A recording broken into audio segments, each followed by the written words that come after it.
Okay, guys, I'm not even going to try and make this video perfect, but okay, let me just class up.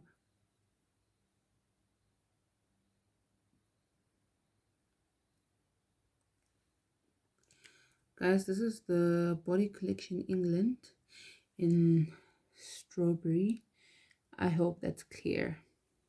Anyways, hey guys, welcome back to my channel. Ish, this lighting. I need to find somewhere else. Okay, maybe I might just have to film this video standing. Let me stand here. Is this better? Okay. Actually, let me. Oh, to my son. Let me sit here. This much better. This much better. Can't find the perfect spot, but I think this is much better. Anyways, hey guys, long time no see. I've been MIA on social media for like 2 weeks. Not exactly MIA. I've been MIA from posting on my YouTube for 2 weeks. I haven't posted. Guys, this bra just won't cooperate. I need to cover it up. But anyways, I've been MIA on YouTube for 2 weeks. Well, I haven't filmed in like 3 weeks. So I last filmed when I was at the hospital giving birth to my baby. That was the last time I filmed. And guys, she's literally right behind me, but you guys are not going to meet her in this video, unfortunately. This video is just my labor and delivery story that I want to talk to you guys about, my experience and what I think and how that went. So I really hope you guys enjoy this video. Don't forget to give me a massive thumbs up. Guys, please watch my videos. I need the watch time because now we've got a mouth to feed behind me. We need to start, feeding her. So I have a mouth to feed. Guys, please really support my channel. You guys are going to be getting so much mommy content from now on. So I really hope you guys enjoy this video. Please give me a massive thumbs up. Don't forget to subscribe to my channel. Hit the post notification bell right down below. And let's get into this labor and delivery story time. Anyways, guys, as I was saying, or not as I hadn't started saying anything as yet, but I was induced. I think I addressed that in my last video when I showed you guys basically my pregnancy journey. I was induced at 39 weeks. So I had a very great doctor. Her name is Dr. Marere. I'll put actually, you guys can just Google her and find her office number so that you guys can contact her if you're thinking about a gynecologist or an OBGYN. She was like great. Literally, I could text like her secretary whatever time of the day and she would help me. She would give me information if I had any questions. So anyways, I had gone for my 39-week appointment, a regular appointment, because now I was going every week from 37 weeks. And then when I went there, she told me that my protein levels were high and then I had to get induced so that, for the safety of my baby. So, I got in. So she said that was on a Tuesday. She said that I had to be induced that day, but then my mom was not there. My husband, he needed to sort out his work thing so that he could come. So I asked her if I could get induced the next day, which she said it was okay.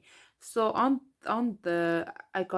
went in on the that was on the Wednesday, which was the 21st. Yes, on the 21st of April, I went in and I was induced at Baines Avenue Hospital. So what you basically do is, because you pre-book the hospital when you're like around 5 months, because I guess like they get overwhelmed.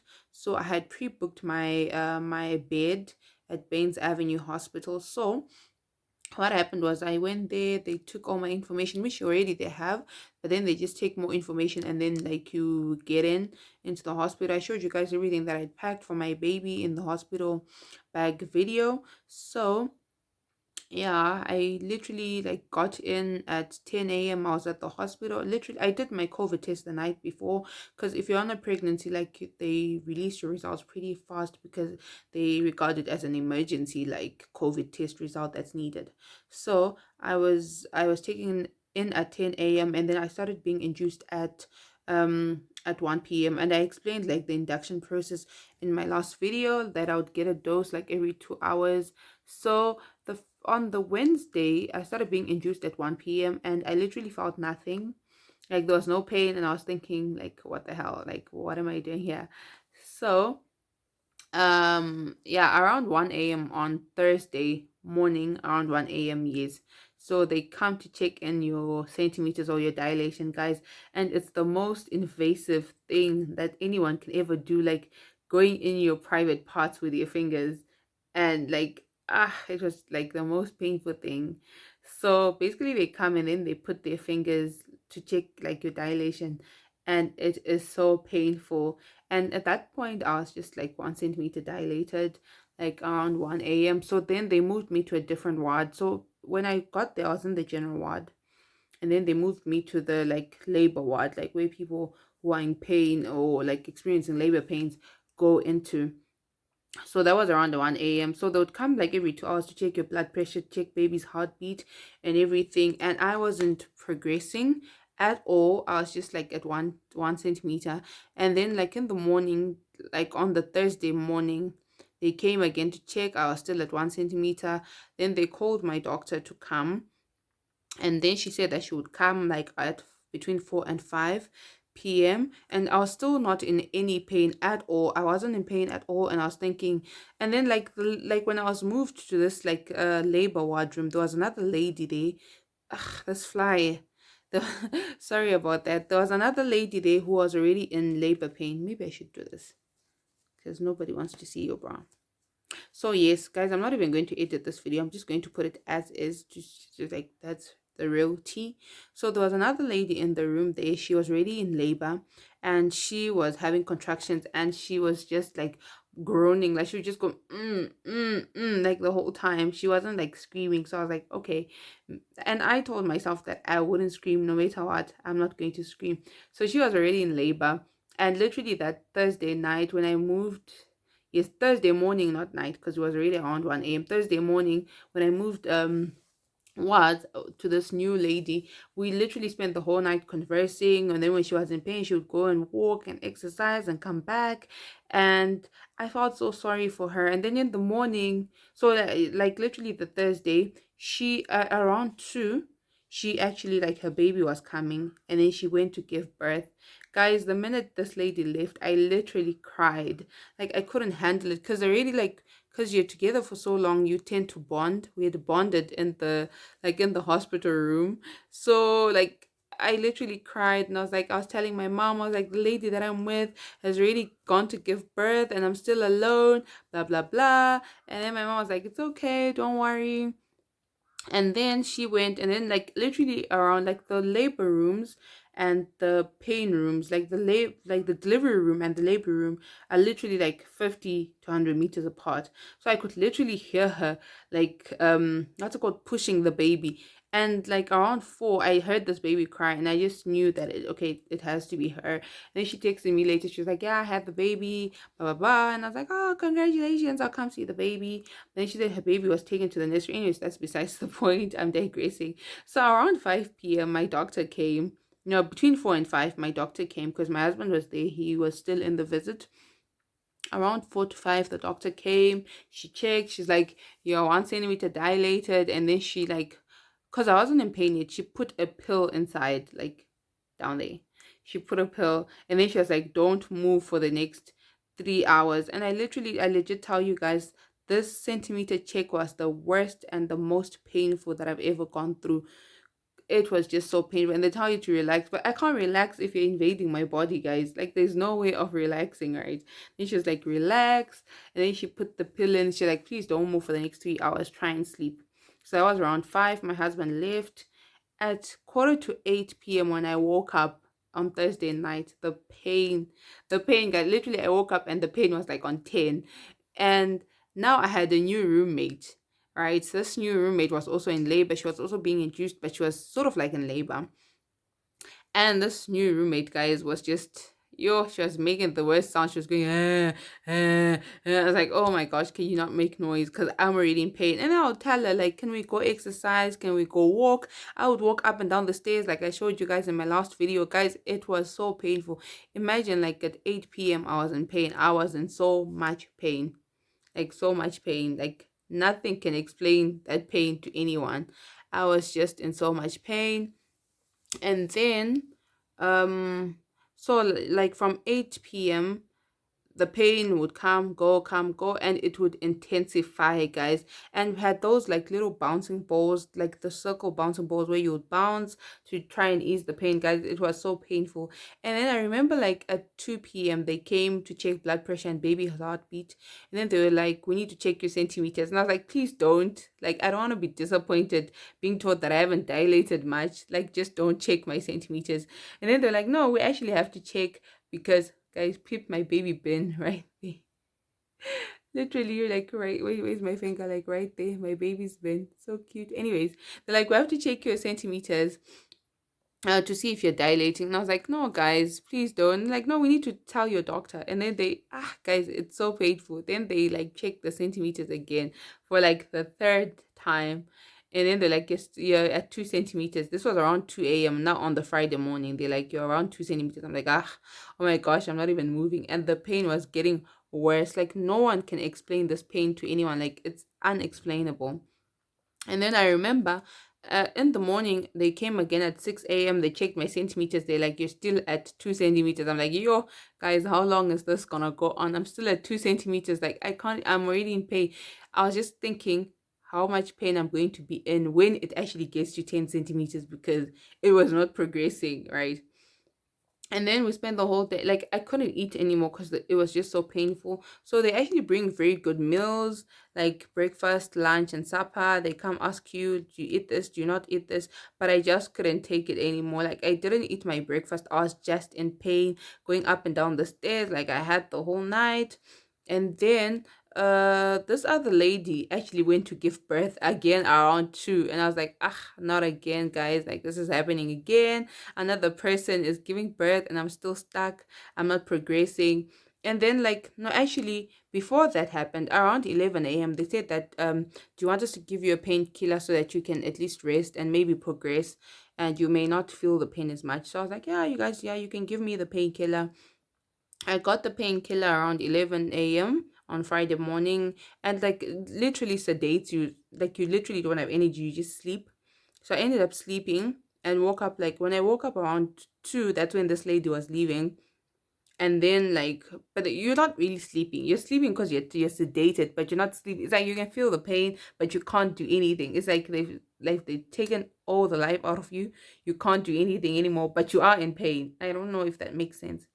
So around 2, the other lady went to give birth, and I was just like, not again. But I didn't cry for the second lady because she was just making noise the whole time, like I couldn't handle. And then at they came to check my centimeters when I woke up. Then they're like, yeah, you have I noticed, no, actually I noticed I was bleeding when I woke up. And then I called the nurse, and she was like, okay, let me check your centimeters again. Then she was like, okay, your mucus plug, Kate, it's your mucus plug that's coming out. And then they were like, okay, you're at 4 centimeters. Can you quickly take a shower and try to eat so that you come to the delivery room? I'll come back and take you. So I quickly bathed. I was like, okay, this is happening, this is happening, this is happening. But like, now the drug is finished in your system. Now you're in pain again. I was like, okay, but then I'm excited. I was like, okay, I may not get a chance to bath after this. Let me bath now. So I went to bath. I quickly had my meal and I was in pain. They came to take me to the delivery room. And then they asked to sedate me again. And then I was sedated again. And then from that point, literally, I don't have, like, I just didn't have strength. My husband says he came to see me at 4. I didn't even see him. He said that I was holding to the bed and I was literally like shaking the bed like this, like the motion I'm doing on my phone. He was like, yeah, you were shaking the bed. And then he said that he asked them if they could just give me a C-section. And then he said that the nurse was like, no, she's almost there, give it time. But I don't even remember seeing him. I was just in so much pain and I was sleeping sideways facing the wall and I didn't even see him. So now around around, as I was saying, around 5, I just started to feel the urge to push. Like, you can't control this urge. It's like you need to poop, but you just need to push. Like, you can't control it. And then I was like to the nurse, I ring, like they've got like these emergency bells that you ring. So I rang that one, and then the nurse came and I was like, I can't control it. I just feel I need to push. And she was like, let me check your centimeters. And she was like, no, actually, when they moved me to the delivery room, they broke my waters and everything and stuff. So later on, then I was like, I feel the urge to push. And she was like, okay, you feel the urge to push, but don't push. You're still at 9 centimeters. And I was like, I can't control it, nurse. I need to push. And then literally, I just flipped over and I started pushing. And then that's when I saw my doctor walk in. I literally think she was lying. She just didn't want me to. She wanted me to try and hold it in until my doctor arrived, because obviously they're updating her, they're checking and everything. I was like, I need to push. I can't handle it anymore. And then I literally flipped myself over to lay on my back, and then I just started to push. And then I saw my doctor was so happy. Then she was like, push, push, push. While she was getting dressed, she was like literally taking like the surgical coat and everything, and like literally saying push, push, push. And I was like, ah. And then I was screaming. Like, this is the only time I screamed, like when I was pushing. I was like, ah. Then she's like, push, push, ah. Then she was like, okay, the baby doesn't have space. I'm gonna have to cut you. Then I just felt like being like an injection going in like down there, and then I literally felt the scissors going snip, snip, snip, and then they were cutting. And then she would, like, put her finger to open. Like, it's just a lot. It's just a lot. And then yeah, I kept pushing. Then they're like, okay, we need to inject you a contractions drug, so that like the contractions become stronger, so that you have like more urge to push. And then they injected me. And then, guys, I just pushed and pushed and pushed. And then there was Zoe. She's like, ah, yeah, yeah, like, you know that sound that babies make. And then they put her like on my, well, not exactly on my chest, because they put her like on my side, like right here. And then, yeah, and then she was like, congratulations. And I was like, I love you, Zoe. I love you, Zoe. I was speaking to her. And then they took her, and then like I was knocked out. And like I don't remember like the pain of being sewn, like because I was sewn. I don't even remember the pain of being sewn, because then I was sedated, so that helped, and the injections and stuff. And then I don't even remember seeing them like dressing her. So as soon as they said congratulations, I took my phone. Like, I was literally pushing, and the phone was next to me. And then I took my phone, I texted my husband. I was like, hi, babe, congratulations, you're now a dad. Come see your baby. And then I was knocked out.